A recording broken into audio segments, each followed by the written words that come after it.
Good morning, how you doing? It's Friday, it's the 19th of May 2023. This is our 8am movement snacks, a little bit of a chance to have a chat before we get going. Overcast here today, hopefully it'll come out sunny. It did yesterday, it was a beautiful day yesterday. So the little bit of cloud burnt off and it was a beautiful day. Hopefully it's good wherever you are. Now, if you're coming in live, pop me a comment in, say hello. If you're coming in on catch up, pop me a comment in and say hello as well. First snack of the day, it's the get up and get everything going. Let's get the body moving. Let's get ourselves onto the road to a good day ahead, yeah? Mrs. P is in the house. Good morning, Christine. Hope everything is good with you on this Friday morning. It's end of a week. End of a full week as well. I had to do a full week's work. It's the first time in 2 weeks I had to do that. It's messed me about. What's all these working Mondays about? I got used to having them off. So welcome. Good morning to you, Mrs. P. Saying hello to everybody as well. Good morning, Francis, who's down in Bristol. So we've got Bristol and Port Talbot in the house so far. Well, Bristol's Port Talbot and Crean Larrick and Coventry. Good morning, Dawn. You've just popped up. How's things? Another glorious sunny day down in Bristol. Hopefully that bodes well for us then, because as I say, it was a little bit overcast yesterday morning, but it turned out to be a most beautiful day, a lovely, lovely day. And what did I do? I spent it all inside, up till 8 o'clock at night. So, but I did keep popping out so I could see what was going on. Out through the door, get a breath of fresh air. Good morning to Margaret Wood. In from a cloudy Chesterfield. Hopefully that's going to burn off for you and we'll get some nice sunny weather. A bit of warmth would be lovely for us, wouldn't it? Margaret Hamilton, good morning to you as well. Welcome. This is your 8am movement snack for this Friday. End of the week, get the body moving. Let's get ourselves set up for the day, shall we? So we're going to have circulation boosting. We're going to do a little bit of mobility, focusing on, as you already know, if you've been with us regularly, if you're new to us, because we are still getting new people joining us. Head, middle, bottom, yeah? Top, middle, bottom. Head and shoulders, trunk, ankle, feet and toes. That's what we're talking about, okay? Gillian Matthews is in the house. We've got Odile Bryce, who's in as well. Vivian Dickinson is in. It's a rainy Friday where you are. Oh, I hope that burns off for you then and we get some nice weather for you. George, how the devil are you? Just made it in from Cruden Bay. How's weather and stuff with you? Is it good? I know Crean Larrick's got sunny weather. Let's see if we've got it in Cruden Bay as well. Not quite got it yet, but hopefully it'll burn off. I feel like a weatherman sometimes. Perhaps I should do some travel news as well. And A145, the travel's moving really well at the moment. No traffic ahead of you. Keep going. I don't know. Anyway, we must be getting near to 8 o'clock, mustn't we? Are we there? We are. So, should we have a 3, 2, 1? With the comments off the side of the screen if you want to, and they are gone. We'll have our 3, 2, 1. Good morning, everybody. Welcome along. You're with myself, Dave Montgomery from Ladle Life Training. It is Friday. It's the 19th of May, 2023. This is our 8am movement snack at 8am today as well. One of the few days that I can do it at 8am during the week. So, firstly, are we doing it in standing? Are we doing it in seated? That's our first decision to make. Standing, fixed external support. Seated, strong, sturdy chair.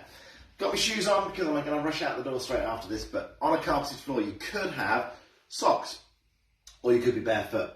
But if you are on a hard floor, remember you need to have that sensible, comfortable footwear.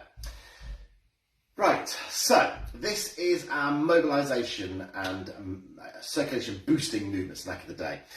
So let's get ourselves into a good position, making sure we've got nothing on the floor that could cause us any issues. Seated wise, we're going to bring our back away from the chair and hip walk into the front third of the chair, about here, okay? So we've got space around us, we're lifting and we're supporting that upper body. Once you're there, let's line everything up as we do in standing as well. Heels in line with knees, knees in line with hips. Soften those knees. Lift and lengthen to grow that a little bit taller, bring the shoulders up, back and press down, opening that chest. Lengthening through the neck. Keeping the eye line level, let's start with some heel raises. A little bit of pedaling of those feet. Starting to get some movement happening. And then once we feel comfortable with it, we can take it into a march. Actually lifting the foot clear of the floor, not too far, but starting to make this movement a little bit bigger. And that's what it's all about.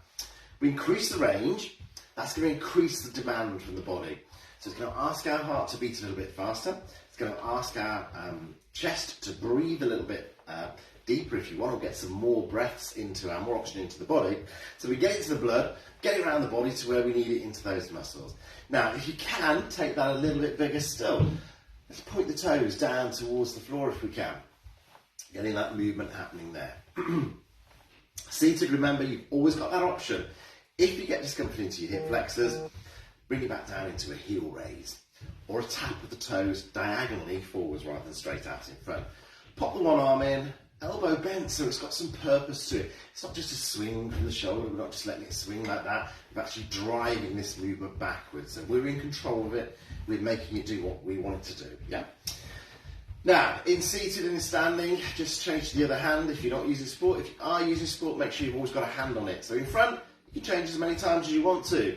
If it's to the side, however, a little bit of more thought about it. You might want to stay on the one side a little bit longer, lose the arm, march becomes a little bit smaller. We turn into our support, both hands come on, and then as we carry on turning, you can take the other hand off, and once you've turned all the way round, switch to that other hand. Yeah? Seated and standing, finally, if you're not using sport, you can do both arms, both legs. So now we've got a bigger movement altogether. More of the body's moving. We haven't made the movement any bigger than it was before, in as much as legs aren't coming any higher, arm isn't swinging anymore, but we've added the other arm in as well. So we're now asking more of the body because we've got more parts of the body moving. In my case, I've got my mouth moving continually as well. Talking away for England, for Britain, for the world. Universe, hey, why stop there? Right, let's start to bring this down as we get towards the 2-3 minutes mark, yeah? So start to lose the arms, bring them down, start to make the march a little bit smaller again, bring it back into that heel raise, and then into a pause. Couple of deep breaths. Let's move into the top trio, head and shoulders. Now, base of support, heels just outside of our hips. In line with the outside of the hips, so not going really wide, we've got a little bit of extra base of support there. Keep the eye line level, keep the neck lengthened, shoulders up towards the ears, and then press them down. So it's a lift towards the ears, then try and get them a little bit lower down if you can, a little bit deeper. Okay? You can see it's straight up, straight down. We're not bringing it forward or backwards. Now, you're going to do about 4 or 5 of these, and then once you've done your 4 or 5, have a little pause, and let's rotate it. So draw forward, up towards your ears, back past your earlobes, squeezing your shoulder blades together, and then rotating them back down. Slow and controlled, so we can get the best range of motion, and try and get every single part of that shoulder mobilised. Once you've done your 4 or 5, have a pause, and let's take it into our head turn. Now, we might want to take those feet a little bit wider at this point. Have some support available. Eye line stays level, we turn the head to the side, we pause in the centre. Crossing the road look, checking it out, talking to your friend who might be next to you, looking for where did I put my keys, they're over here. All those sorts of movements where you turn in the head. Little pause in the centre helps you stay steady and stable. If we continue to just turn the head from side to side, we might start to get a little bit of a dizzy feeling or disorientated feeling. And this little pause just helps that to disappear. Use your support if you want to, and in seated, it's exactly the same movement. Keeping the eye line level, so we're not tipping forward or backwards, and making it slow and controlled, so that we're not racing it, okay? Now, you shouldn't get pain with this, unless you've got pain already, in which case no new pain. So don't overdo it. Just think about those turns of the head that you'll do during the day ahead. Probably won't even think about them, but we'll do them. Right, from there, once we've done 4 or 5 each side, let's come into the back of the neck. So we're going to get rid of this little bit here, line it all up. So fingers on chin to help the eye line stay level, that's all. Okay, and we draw back, and we come forward. Or we can leave the fingers where they are, as a guide to where we started, and do that. All right, you're looking for 4 or 5 of those, drawing back, and then coming forward. You don't see a great deal happening from the front, apart from the double chin. But what you are experiencing is that lengthening down through the back of the neck, and we're restacking it onto the top of our shoulders. So we're getting that centre of gravity to where we want it. 4 or 5 of those is what you're looking for, yeah? Once you've done those 4 or 5, take a pause, and we're back in to a circulation boost, a reboost, okay? Legs only, so that we've got some movement happening into the legs. And remember, in seated, you've got that option if you feel any discomfort back into those heel raises or those diagonal toe taps forward. 30 seconds is all we're looking for. And then we're going to move down into our trunk area. Now, before we move there, if you're in seated, your bum, your buttocks, they are your feet, in effect, okay? We'll talk to them about as being sitting bones, shall we? So we're going to keep those sitting bones firmly on the chair. As in standing, we're going to keep the feet firmly on the floor. Bring it down to a pause, and let's reset this base of support. Just need to say bye-bye. Have a lovely day, darling. I'll see you later. Bye-bye. Big base of support. See you. Have a lovely day. And we're going to come down to the side, pause in the centre, and then down the other way. Now, if you're using support in front, you keep a hand on it, so changing from side to side there. However, if your support is to the side, into your support, back to the centre, and repeat it. Now, I said about these sitting bones, okay? So your bum stays firmly on that chair, reaching down, coming up. The feet didn't lift, so we don't lift the buttock, okay? We just come down to the side, we pause in the centre, and then we take it down the other way. Reaching down every single time, just trying to get the best range of motion that we can. Excuse me. Oh, excuse me. But making sure we stay firmly attached to the floor or the chair. We're lengthening down through the side of the body. Think about reaching down to a lower shelf, those sorts of things. Just think about how many times we use that trunk, we turn, we reach, we come down, all of those sorts of movements. 4 or 5 of them, each side. Once you've done your 4 or 5, let's take it into a trunk twist. So we're working into this part of our body. We're sitting tall, we're standing tall. It's about keeping the hips still. So we've got a rotation to the side, pause in the centre, and then a rotation the other way.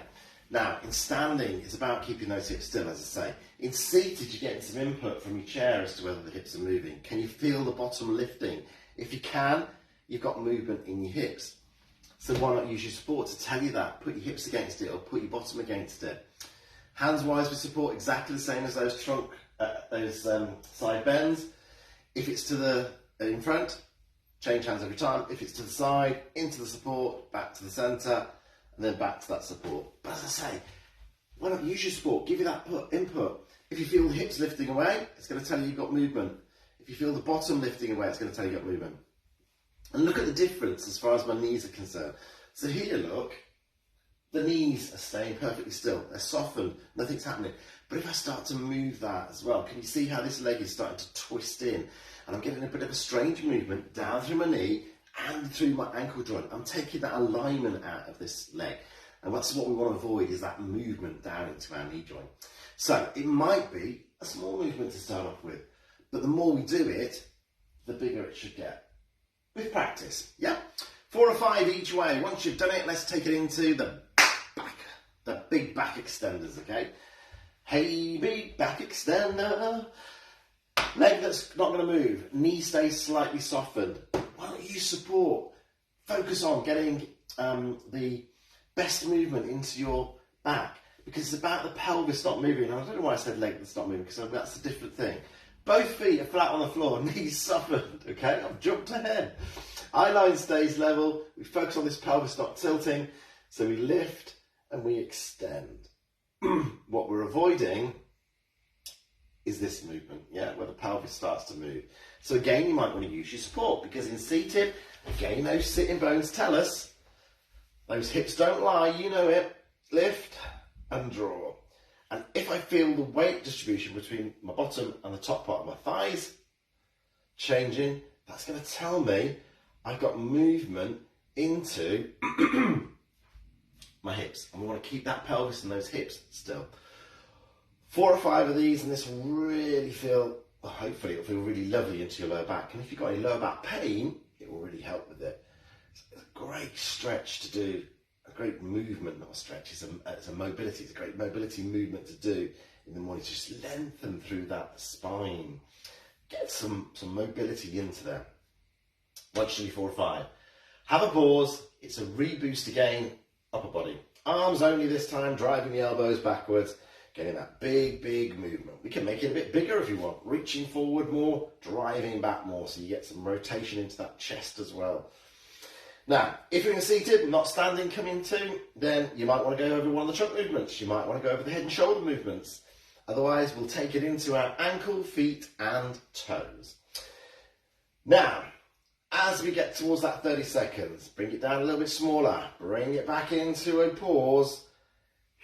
And we're ready to go. Ankle, feet, and toes. Now, this is where we keep the leg that's not moving, knee soft. That's where I jump to, okay? Hand on the support, so we're not focusing on balance, we're focusing on the movement. Eyeliner is going to go level, but you might want to look to start off with as you put your toes on the floor, you lift and put the heel in the same place. So it's not this seesaw motion. Point there, lift, press there. Yeah? 4 or 5 on each side, remembering that as you put your heel down, splay your toes. As you come across, scrunch them and then point them at the floor. Seated, we can do that. Just need to adjust the legs to get the space to be able to get that movement into to make it fruitful for us. Or take a movement back into the chair. Extend the foot away, bring it off the floor about an inch, a couple of inches at the most. Point the toes away, bring the toes in towards the shin. Scrunch, flex. That's what this movement is about. Now again, this isn't about strength. So, pop your foot down, have a bit of a rest in between, every 1, every 2, whatever. And don't allow it to drift up. Focus on the mobility into our ankle because that's what we're looking at. And once you do 4 or 5 on one side, change to the other, remembering standing if you are using support. As many steps as you need to turn in, both hands on and then the other hand off. Taking it through to our everyday motions, our walk with that heel-toe movement. Now, I know I'm exaggerating a bit here, but that's our walk, isn't it? That heel-toe movement. And getting the mobility into the ankle helps it to stay mobile as the floor changes underneath us. Building strength in it as we do during the day, and we may focus on into our lunchtime snack, is going to help make it strong. And flexibility-wise with our 3-dimensional movement later on, it's going to make sure we maintain that mobility and that flexion within there. Here, the ankle is going to react to the floor underneath us. So as we walk, it's going to allow those little changes to happen, which means we don't feel unsteady and wobble. We can absorb it through our legs. Have a great day. Stay active, stay mobile, keep crowbarring in digital activities. I hope the weather cheers up for you where you've got the rain and we get those beautiful blue skies across the country, this beautiful country of ours. Have a great day and I'll see you tomorrow at 8 a.m. Toodles everybody.